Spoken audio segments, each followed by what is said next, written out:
ఇదో never before never after మాదిరిగా కని విని ఇరుగని నిజమైన కరెంటు కోత కథ. కరెంటు కోతలు ఎన్ని దారుణాలకు కారణమవుతున్నాయో జనాలకు కూడా ఇప్పుడిప్పుడే తెలుస్తోంది. అసలు 2002లో కూడా దరిద్రపు కరెంటు కోతలు ఉన్నాయంటే మన పాలకుల దరిద్రపు పాలన గురించి ఎంత తక్కువగా మాట్లాడుకుంటే అంత మంచిది. యూరోప్ సహా అమెరికా లాంటి పాశ్చాత్య దేశాలు 40 ఏళ్ల క్రితం నుంచి 24 గంటలు పవర్ను జనాలకు అందిస్తున్నాయి.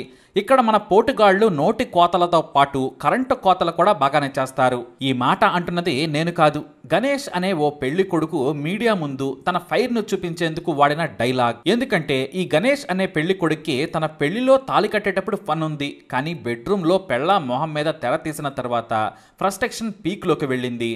ఆ తెర వెనుక చిత్రం చూసి పాపం పెళ్లి కొడుక్కి మూడౌట్ అయిపోయింది. ఒక్కసారిగా మోడీ నుంచి మధ్యప్రదేశ్ సీఎం శివరాజ్ సింగ్ చౌహాన్ వరకు అంతా కళ్ల ముందు కనపడ్డారు. కరెంటు కోతలతో కొంప ముంచారు కదరా నాయన, ఓటు వేసినందుకు నా జీవితాన్ని శూన్యం చేశారు కదా అనుకుంటూ ఇల్లు పీకి పందిరేశాడు గణేష్. అసలు గణేష్ ఫ్రస్ట్రేషన్ కి కారణం ఏంటో మీరు చూడండి. ఈ కథలో ట్విస్టులుంటాయి, కాస్త ఫన్ గా గుండె నిబ్బరం చేసుకోండి. మధ్యప్రదేశ్లోని ఉజ్జయిని జిల్లా అస్లాన్ అనే గ్రామం.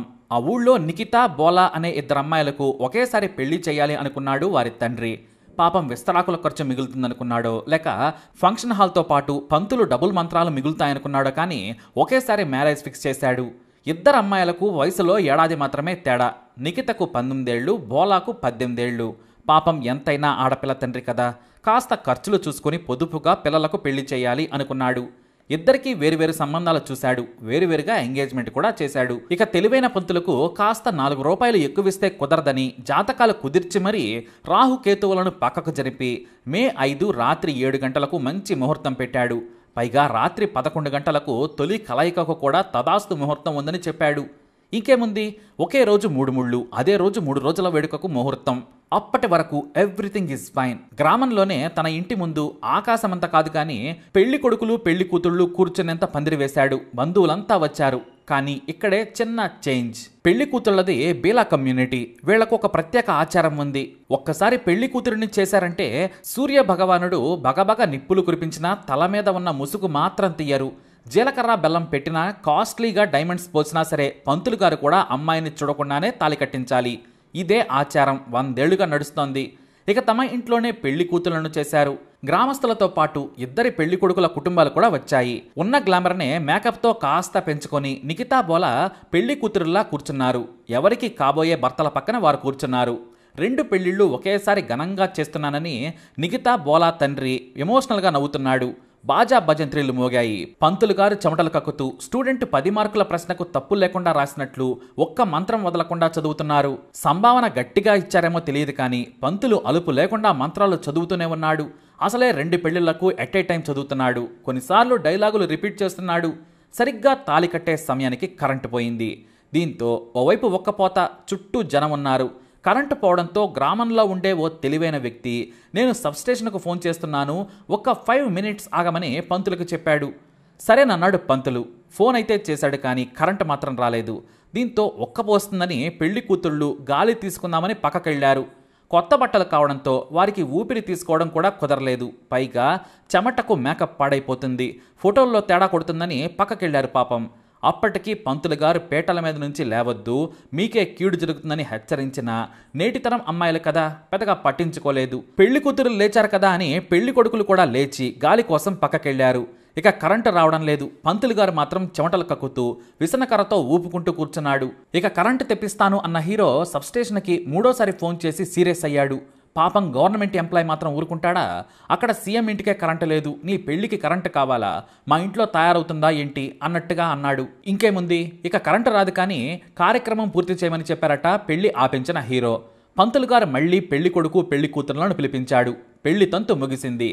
పెళ్లైన తర్వాత నాన్ వెజ్ నంచుకుని తిని ఎవరి దారిన వాళ్ళు వెళ్లిపోయారు. చీకట్లోనే 2 కూతుళ్లను కారెక్కించి వారి వారి అత్తగారింటికి కన్యలతో పంపించాడు తండ్రి. ఇక పెళ్లి పూర్తయి ఎవరి దారిన వారు వెళ్ళాక రాత్రి 12 గంటలకు మళ్లీ పవర్ వచ్చింది. ఇక్కడ నుంచే అసలు కామెడీ, అస్సలు మిస్ కాకండి. ఈ గణేష్ అనే కొత్త పెళ్లి కొడుకు భోజనం కూడా చేయకుండా గదిలోకి వెళ్లి స్నానం చేసి తన భార్య కోసం ఎదురు చూస్తున్నాడు.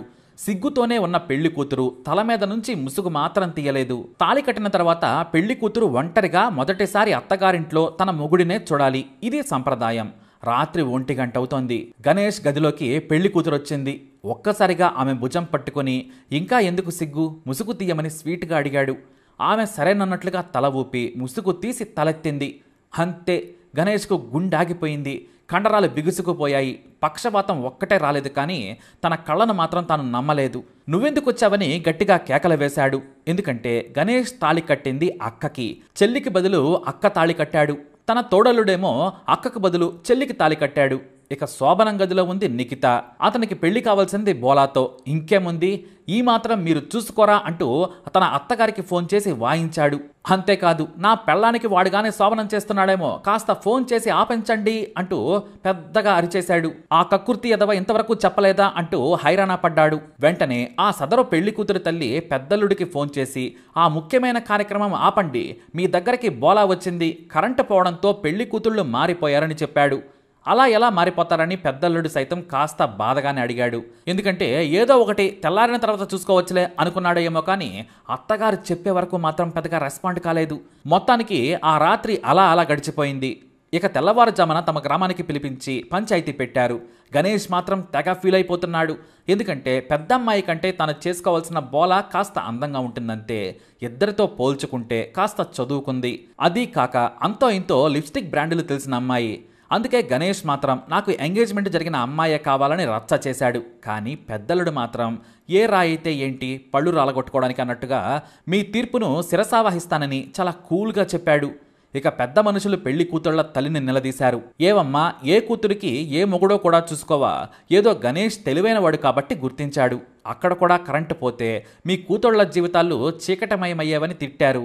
కరెంటు ఉన్నప్పుడు నేను జాగ్రత్తగానే ఎవరి భార్యలను వారి పక్కనే కూర్చోబెట్టాను. కరెంటు పోయిన తర్వాత ఇద్దరూ పీటల మీద నుంచి లేచారు. వద్దని పంతులు చెప్పినా వినలేదు. ఒక్కపోత ఉందని లేచారు. ఆ తర్వాత పిలవగానే ఇష్టం వచ్చినట్లు కూర్చున్నారు. పంతులేమో తాళి కట్టించేశాడు. అలా మారిపోయారని చెప్పింది తల్లి. ఇక ఆ పంచాయతీ అక్కడితో ఆగదని తెలివైన పెదరాడి లాంటి పెద్ద మనిషి పెద్దదవుతున్న ఈ గొడవను ఆపాడు. ఎందుకు ఈ గొడవ? సెన్సార్ కార్యక్రమం జరగలేదు కాబట్టి ఆవిడని ఇటేసుకుని ఈవిడని అటేసుకుంటే సరి. ఇందులో రచ్చెందుకు? ఐపీఎల్ మాదిరిగా రెండో రోజే మొదటి రాత్రి చేసుకోండి, శుభం కార్డు పడుతుందని చెప్పాడు.